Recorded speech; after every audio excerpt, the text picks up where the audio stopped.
So today I'm going to show how to use different templates on Google Docs. So there's a possibility you have something you want to do and you're looking for a template. There's a probability that Google Docs already has the template.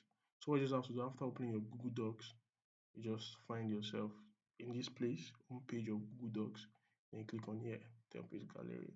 So you can see different templates for resumes, for letters, personal, for work.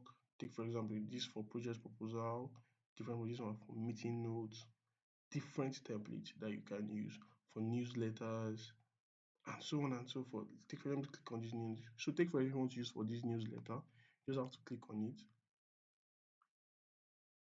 then it opens up, then you start editing. So very simple, very nothing so complex at all. That's how to use templates on Google Docs. Thank you very much.